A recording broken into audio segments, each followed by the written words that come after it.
Λοιπόν, ο Γρηγόρης γεννήθηκε στην κοινότητα Λύση 22 του Δευτέρου το 28.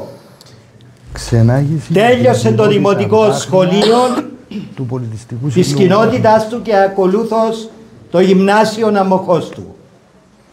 Ζητά αμέσως από τους γονείς του να μεταβεί Ελλάδα, γιατί ο πόθος του ήτο να σπουδάσει στρατιωτικός.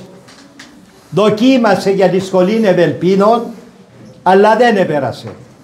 Γι' αυτό μπήκε στη σχολή εφέδρων αξιωματικών. Με το βαθμό δε του ανθιπολογαγού υπηρέτησε για 3 χρόνια στον ελληνικό στρατό. Το 1953, ενώ βρισκόταν στην υπηρεσία του ελληνικού στρατού, πληροφορήθη την άφιξη του Γεώργιου Γκρίβα διγενή στην Κύπρο, ο οποίος ήρθε να οργανώσει την ΕΟΚΑ που θα αναλάβανε τον αγώνα ενάντια των Άγγλων. Επιστρέφει λοιπόν ο Αυξεντίου πίσω στη γενέτειρα του Λύση, βοηθά την οικογένεια του, κυρίως τον πατέρα του στα χωράφια, και παράλληλα ασκούσε το επάγγελμα οδηγού. Λοιπόν, παράλληλα με την απόφαση επιστροφής του για συμμετοχή στον αγώνα της ΕΟΚΑ, τότε, το 1953 δηλαδή, απεφάσισε και αραβωνιάστηκε τη συγχωριανή του Βασιλική.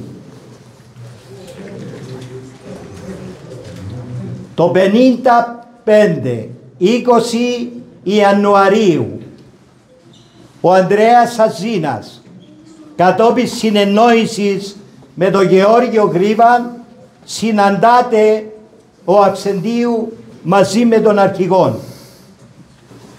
Και ο αρχηγός τον εντάσσει αμέσως στην ΕΟΚΑ και του ανάθεσε να οργανώσει όλη την επαρχία αμοχώς του σε ομάδες ανταρτών. Έργο το οποίο επετέλεσε σε πολύ λίγο χρονικό διάστημα και τα πάντα ήσαν έτοιμα 1η Απριλίου το 1955, ξεκίνησε ο αγώνας της ΕΟΚΑ. Ο Αυξεντίου είχε λάβει μέρος από την πρώτη νύχτα, συγκεκριμένα σε μία δολιοφθορά που έγινε στη βάση Δεκέλιας των Άγγλων, τελειώνοντας δε την αποστολή του, φεύγοντας, αναγκάστηκε να αφήσει το όχημα που χρησιμοποίησαν και να φύγουν τρέχοντας, γιατί τους κυνηγούσαν οι Άγγλοι.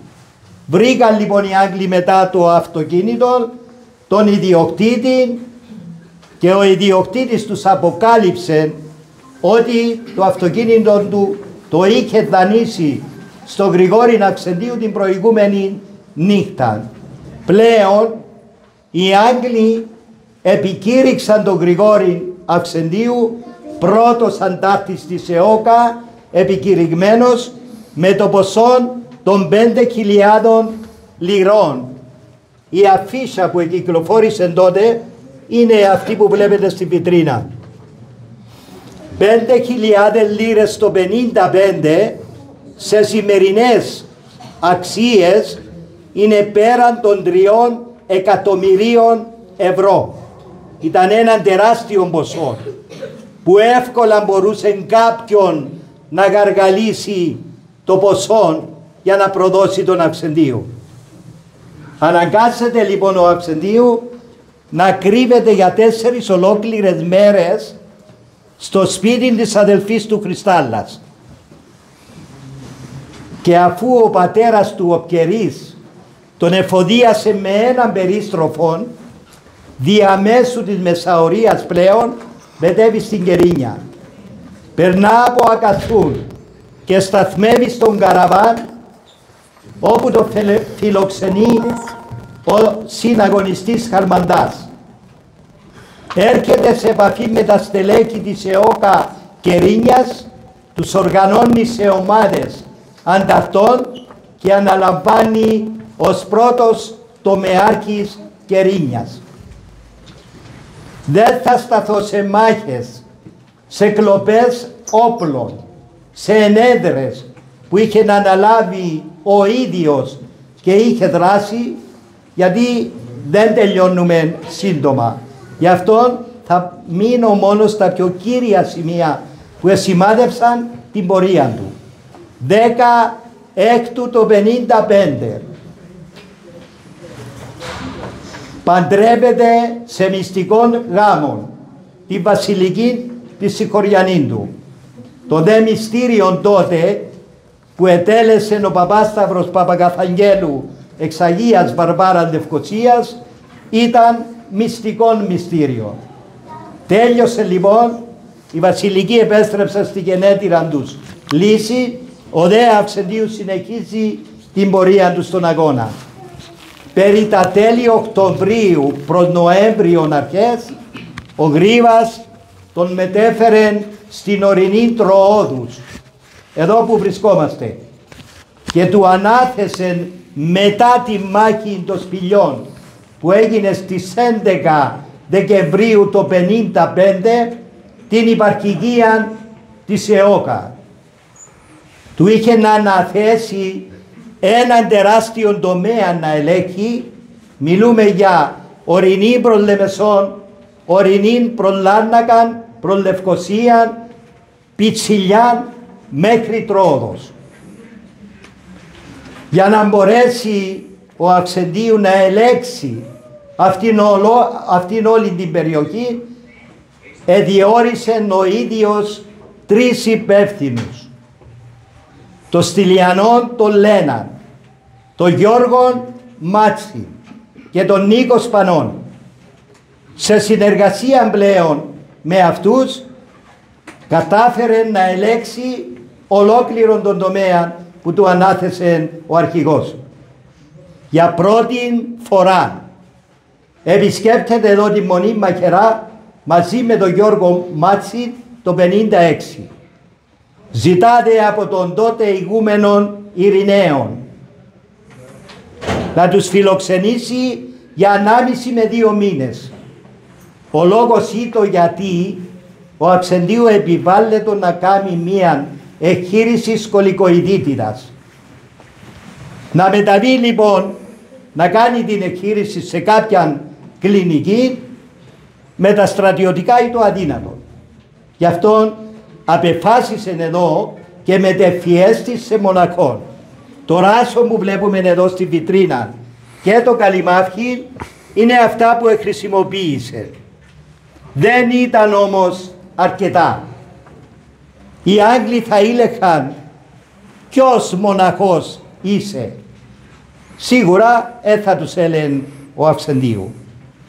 Έτυχε λοιπόν το 56 ένας εκ των μοναχών της Μονής Μαχαιρά, ο μαχαιριώτης ο Χρύσαθος, ο οποίος καταγόταν από την οδούν Λάρνακας. Να υπέφερε ο ίδιος από έλκο στομάχου που έπρεπε να μεταβεί εκτός Κύπρου να κάνει την εγχείρηση. Τότε ευκαιρίας δεδομένης έδωσε το δικαίωμα στον Αυξεντίου να χρησιμοποιήσει και το όνομα του. Φρόντισε λοιπόν μέσων 2 αγωνιστών από Αγρών, Πισαρίδη και Μαυρογιάννη. Φωτογραφήθηκε ντυμένος μοναχός για σκοπούς ταυτότητας. Παρέλαβαν τότε τις φωτογραφίες άλλοι 2 συναγωνιστές εκληθροδόντα, δάσκαλος Χαράλαμπος και Χριστόφορος Καδής. Ο ένας εκ των 2 ζει ακόμα, ο Χριστόφορος ο Καδής. Για να καταλάβετε ποιος είναι, είναι ο πατέρας του μέχρι πρότινος Υπουργού Γεωργίας του Κώστα Καδί. Σήμερα είναι διορισμένος επίτροπος στην Ευρώπη. Όταν αυτοί οι 2, Χριστόφορος και δάσκαλος Χαράλαμπος, ήσαν λίγο πιο κάτω στους Καπέδες, στην κοινότητα που κατάγομαι, για να βγάλουν πολιτικές ταυτότητες των κατοίκων, έβγαλαν πολιτική ταυτότητα τότε στον Αυξεντίου με το όνομα Μαχαιριώτης Χρύσαθος. Πλέον νομότυπα ο Αυξεντίου μετέβη Λεμεσόν. Έκανε δε την εκχείρηση στην κλινική του τότε ιατρού Νίκου Αναστασιάδη, βοηθούντος του γιατρού Μιχαηλίδη. Η δε κλινική υπάρχει μέχρι σήμερα, το κτίριο της είναι στη Σαρυπόλου Λεμεσού. Κάποιος αν έχει περάσει, αν επισκέφθει τον τόπο, εκεί η κλινική αναγράφεται μέχρι σήμερα, εδώ εκχειρίστη ο Γρηγόρης Αυξεντίου. Τελειώνει η εκχείρηση και επέστρεψε εδώ στη Μονή μέχρι και την ανάρρωση του διαμένει στο δωμάτιο του ηγούμενου. Οι Άγγλοι κατόπιν πληροφοριών ενός Ελληνοκύπριου πράκτορα ότι ο Αυξεντίου κρύβεται κάπου εδώ στη Μονή, έρχονται εδώ, διενεργούν έρευνες, μπήκα στο δωμάτιο που ήταν ο Αυξεντίου, ντυμένος όμως μοναχός, αυτό δεν το εγνώρισα. Και ο ίδιος τους επρόσφερε γλυκόν. Του επήραν, τον ευχαρίστησαν και φεύγοντας ο αξιωματικός του είχε δώσει το τηλέφωνο του και του είπε εάν περάσει ο Αυξεντίου από τη Μονή Μαχαιρά επικοινώνα μαζί μας και εμείς θα σε ανταμείψουμε πλουσιοπάροχα. Τότε ο Αυξεντίου εγέλασε και του είπε μην είναι ήσυχος, αν περάσει θα σας ειδοποιήσω. Και έφυγαν οι Άγγλοι. Πλέον όμως στο μυαλό του Αυξεντίου τριγυρνούσε η προδοσία. Και αυτόν πήρε τις αποφάσεις του. Όλον τον τομέα που σας έχω περιγράψει προηγουμένως. Τον περνά όχι περίπατον, πολεμώντας. Και τον Ιανουάριο του 57, αφού οι Άγγλοι είχαν επιτύχει τότε χτυπήματα στην ΕΟΚΑΝ και κυρίως στις ομάδες του Γρηγόρη Αυξεντίου, συγκεκριμένα 16 Ιανουαρίου το 57 οι Άγγλοι συλλαμβάνουν την ομάδα του Γιώργου Μάτση στο Σαράντι. Ένας από την ομάδα του Γιώργου Μάτση, εξ Ελλάδος, ο Καραδίμας, πρόδωσε την ομάδα του Νίκου Σπανού στο Όμοδος και τη συλλαμβάνουν την επόμενη, 17 Ιανουαρίου.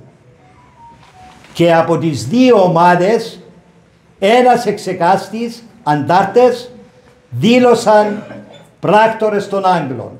Και αυτοί ήσαν ο Πιπίνος και ο Απόστρατος. Ο Αυξεντίου πλέον αναγκάζεται να εγκαταλείψει την περιοχή και να πορευθεί προς Πεδιάδα. Κατέβηκε στους Καπέδες 24 Ιανουαρίου το 57. Τον είχαμε φιλοξενήσει για 3 μέρες. Εν συνεχεία τον παρέλαβε ο Ηρόδοτος Χαραλάμπους εξ Αναλιώντα, αγωνιστής της ΕΟΚΑ, και τους φιλοξενά στο σπίτι του για άλλες 13 μέρες.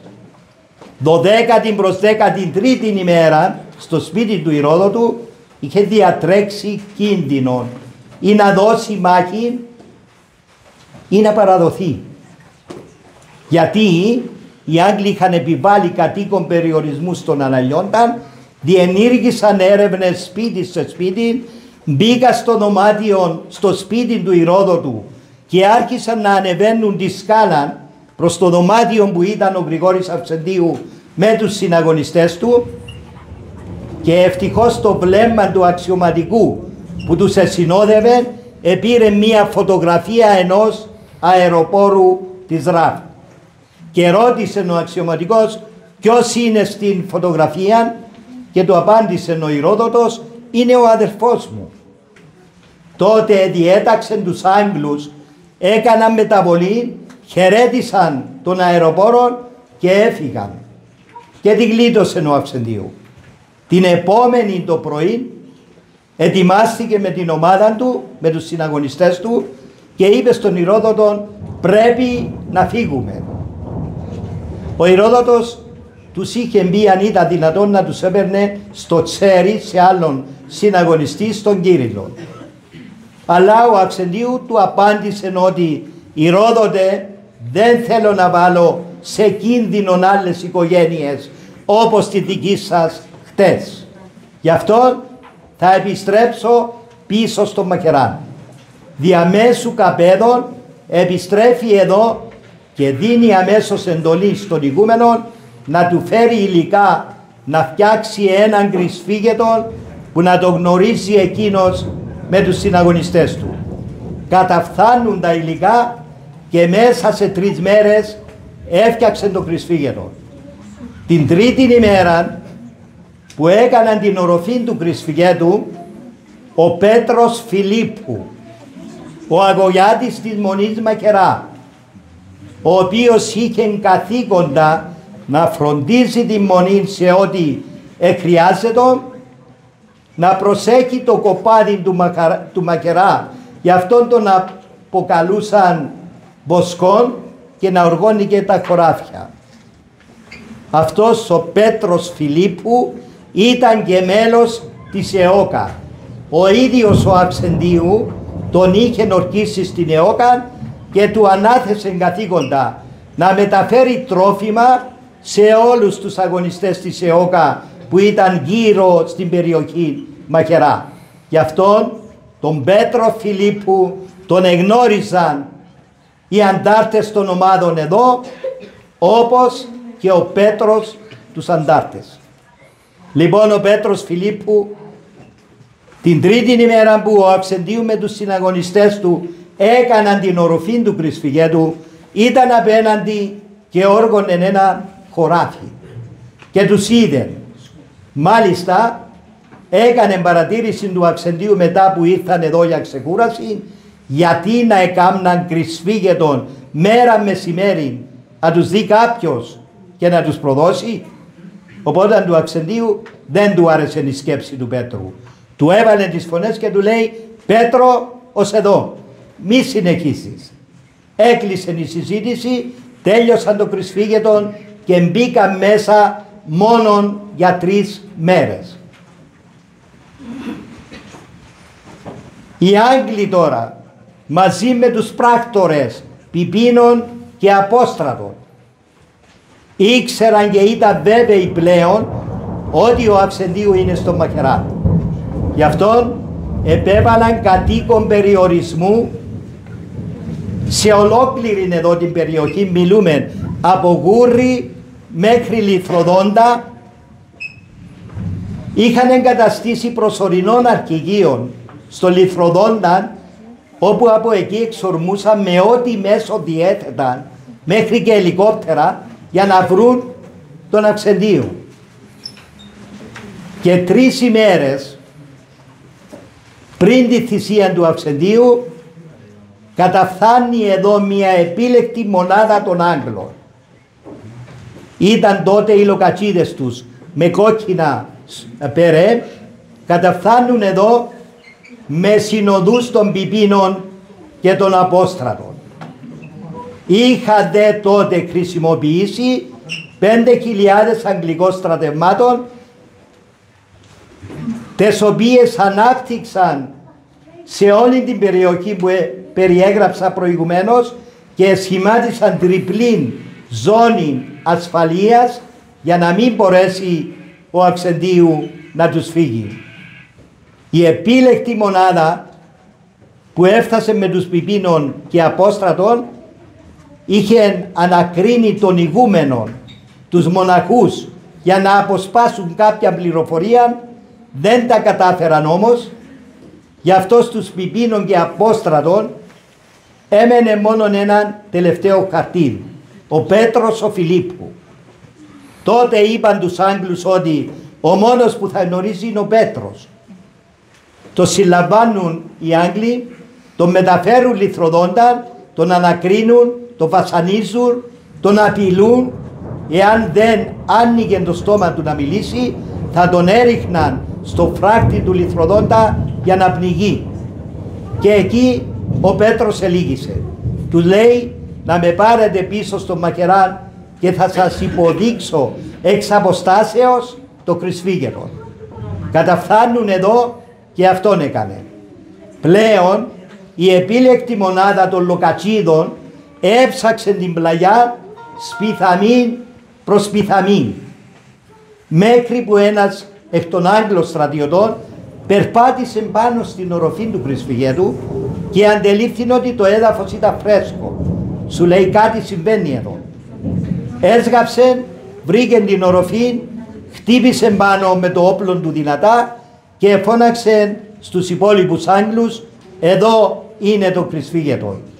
Τότε εκύκλωσαν το κρυσφύγετο και με τον τηλεβόα που βλέπετε πίσω σας εδώ εκάλεσαν τον Αυξεντίου με τους συναγωνιστές του να βγουν να παραδοθούν.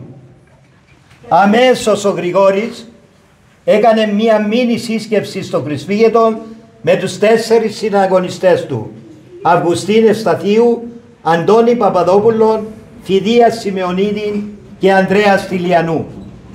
Και αφού πήρε την απόφαση του, τους έδωσε ρητήν εντολή. Εσείς τους λέει θα βγείτε και θα παραδοθείτε. Εγώ θα παραμείνω, θα πολεμήσω και αν χρειαστεί θα πεθάνω. Αλλά οι Άγγλοι δεν θα με πιάσουν ζωντανόν. Βγαίνουν οι 4 παραδώνονται και αμέσως οι Άγγλοι τον καλούν και τον απειλούν. Εάν δεν βγεις να παραδοθείς θα ρίξουμε μπόμπες να σε σκοτώσουμε. Και η απάντηση του Αυξεντίου ήταν ελάτε πιο κοντά και ρίξετε τις μπόμπες σας να με σκοτώσετε.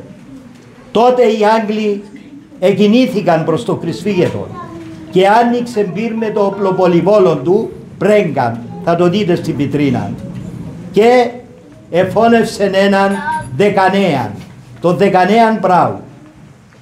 Πέφτοντας κάτω ο Δεκανέαν νεκρός, ο διπλανός του στρατιώτης απασφάλισε μία χειροπομπίδα και την έριξε μες στο κρυσφύγετο. Εκράγηκε και πλήγωσε τον Αυξεντίου στο λαιμό και στο πόδι. Δοκιμάζει να ρίξει και δεύτερη. Τότε επενέβη ο Αυγουστής Ευσταθίου και το σταμάτησε. Του λέει, τι πας να κάνεις, έριξες βόμβα, τον σκότωσες, γιατί να ρίξεις άλλη? Και του λέει ο Άγγλος, εφόσον τον σκότωσα θα μπει μέσα να το φέρεις έξω. Τότε ο Αυγουστής φώναξε στον Αυξεντίου, μάστρε μην πυροβολήσεις, είμαι ο Ματρόσος, το ψευδόνυμο του, και κατεβαίνω στο κρυσφύγετο. Κατέβηκε, βρήκε τον Αυξεντίου πληγωμένο, του είπε να του προσφέρει βοήθεια για τις πληγές του και δεν έδεχτη. Του λέει, τώρα δεν έχουμε χρόνο, θα πάρεις και εσύ το όπλο σου και θα πολεμήσουμε και οι δύο τους Άγγλους. Τότε ο Ματρόσος πήρε έναν αυτόματο Τόμσον, επιροβόλησε προς τους Άγγλους και τους εφώναξε δυνατά, τώρα είμαστε δύο, αν μπορείτε ελάτε να μας πάρετε. Και εκεί ξεκίνησε η μάχη που εκράτησε 8 ολόκληρες ώρες. Γινόντουσαν επιθέσεις, τις απέκρουαν όλες, άλλοτε με τον οπλισμό τους και άλλοτε με χειροβομβίδες. Κάποιες ανάπαυλες υπήρξαν. Σε μιαν εξ αυτών ο Αυξεντίου είχε να αποφασίσει απόδραση, δηλαδή να φύγουν.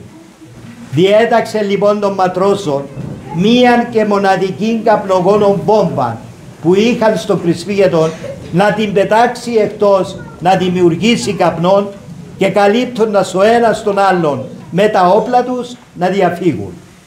Η βόμβα εξεράγει κανονικά. Δυστυχώς το όπλο του Ματρόσου δεν λειτουργήσε, ήταν μπλοκαρισμένο. Τότε ο Αυξεντίου του φωνάζει, Ματρόσο αργείς, τι συμβαίνει? Του λέει, το όπλο μου δεν λειτουργεί. Μέχρι που να του το φτιάξει ο Αυξεντίου, ο καπνός διελήθη και του είπε, Ματρόσο, χάσαμε μία ευκαιρία. Και η απάντηση του Ματρόσου ήταν, μάστρε, κάθε εμπόδιο έχει για καλό. Φαίνεται όμως για τους δύο ήταν για κακό. Γιατί μόλις τέλειωσε την τελευταία του λέξη ο Ματρόσος, αντελήφθη να τρέχει μέσα στο κρυσφύγετο έναν υγρό, το οποίο ήταν μπενζίνη. Μυρίστη βεβαιώθη και είπε στον Αυξεντίου, μάστρε, μας ρίχνουν βενζίνη και θα μας κάψουν ζωντανούς. Δεν έφτασε να τελειώσει τη φράση του. Οι Άγγλοι έριξαν 3 εμπριστικές βόμβες στο Κρυσφύγετο, εκράγηκαν και πλέον το Κρυσφύγετο παρεδόθη στη φωτιά. Ο Αυξεντίου ήταν στο κέντρο του Κρυσφυγέτου για να μπορεί να μετακινείται να πολεμά. Με την ανάφλεξη εκαίγεται ο ολόσωμος. Ο δε Ματρόζος ήταν προς την έξοδο του Κρυσφυγέτου. Πήρε φωτιά κυρίως στο πρόσωπο του. Δοκίμασε με τα χέρια του να τη σβήσει, κάπου τα κατάφερε, έριξε μια τελευταία ματιά στον Αυξεντίου που εκαίγεται σαν λαμπάδα και τότε ο Αυξεντίου του είπε τα τελευταία του λόγια που ήσαν «Ματρόσο, μη φοβάσαι», και το επανέλαβε. Εκείνος εκαίγεται ολόσωμος και έδινε θάρρος στον Ματρόσο. Τότε ο Ματρόσος είχε 2 επιλογές: ή να παραμείνει μέσα στο Κρυσφύγετο να καεί ή να πεταχτεί έξω. Επέλεξε το δεύτερο. Πετάχτηκε εκτός Κρυσφυγέτου, με κινήσεις που έκαμε από το Κρυσφύγετο πήγε κάπου 20 μέτρα προς την κήτη του ποταμού και εκεί στάθηκε σε ένα θάμνο. Για 2 ολόκληρες ώρες Ματρόζος στο θάμνο. Οι δε Άγγλοι γύρω από το Κρυσφύγετο περίμεναν την εξέλιξη της φωτιάς. Στις 2 ώρες απεφάσισαν να σφίξουν τον κλειόν να δουν τι απέγινε. Ξεκινώντας, βρήκαν τον Ματρόσο στο θάμνο. Το σηκώνουν πάνω και το ρωτούν: «Είσαι ο Αυξεντίου?» «Όχι», του λέει. «Είσαι ο Ματρόσος?» Ήξεραν και τα ψευδόνυμα τους. Του λέει «Ναι». «Ο Αυξεντίου πού επήγε?» το ρωτούν. Ο Αυξεντίου κάηκε μέσα στο Κρυσφύγετο, τους απαντά. Δεν τον επίστεψα. Του λένε «Είσαι ψεύτης. Όπως έφυγες εσύ θα έφυγε και ο Αυξεντίου». Και τον παίρνουν ξανά διαβίας μπροστά στην είσοδο του Κρυσφυγέτου και του λένε «Εφόσον εκάηκε θα μπει μέσα να μας φέρει στο πτώμα του». Τότε ο Ματρόζο ξανακατέβηκε κάτω στο Κρυσφύγετο και αντίκρισε μία εικόνα, τη φάση θα τη δείτε σε φωτογραφία, το σώμα του Αυξεντίου από τη μέση και πάνω κάρβουνο και από τη μέση και κάτω ακόμα εκαίγετο. Τότε έχασε το ηθικό του ο Ματρόζος, έβαλε τα κλάματα και φώναζε «Παναγία μου, εγώ δεν το φέρνω έξω», και πετάχτηκε εκτός Κρυσφυγέτου. Τότε ένας Άγγλος στρατιώτης του έβαλε το περίστροφο στο κρόταφο και του λέει «Ή θα μπεις να φέρεις το πτώμα έξω ή θα σε σκοτώσω». Και η απάντηση του Ματρόσου ήταν «Εάν με σκοτώσεις θα μου κάνεις μεγάλη χάρη. Εγώ δεν ξανακατεβαίνω στο Κρυσφύγετο». Τότε κατάλαβαν οι Άγγλοι ότι δεν επρόκειτο να ξανακατεβεί. Αναγκάστηκαν οι ίδιοι, έφυγαν ότι είχε μπροστά από την είσοδο του Κρυσφυγέτου πέτρες, τα πάντα. Φάνηκε το εσωτερικό του Κρυσφυγέτου, είδαν το σώμα του Αυξεντίου που ακόμα εκαίγεται και τότε ηρέμησαν.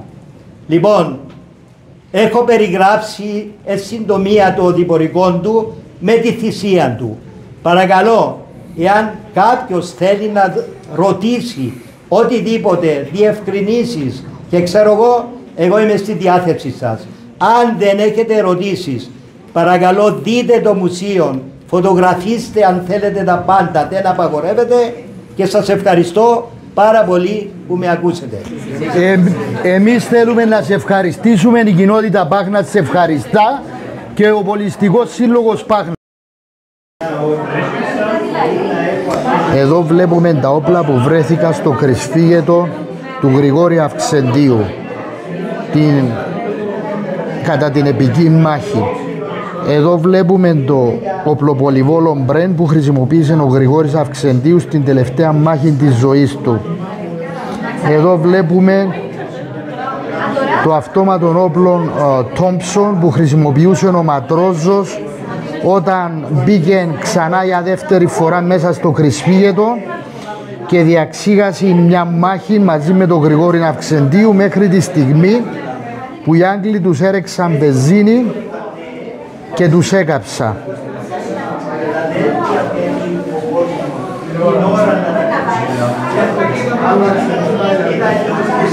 Εδώ βλέπουμε τους συναγωνιστές του Γρηγόρη Αυξεντίου. Τον Ματρόζο, τον Σιμεωνίδη,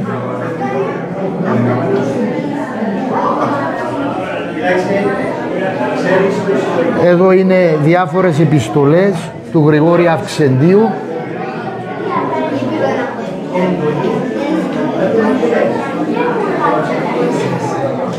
Εδώ βλέπουμε το πτώμα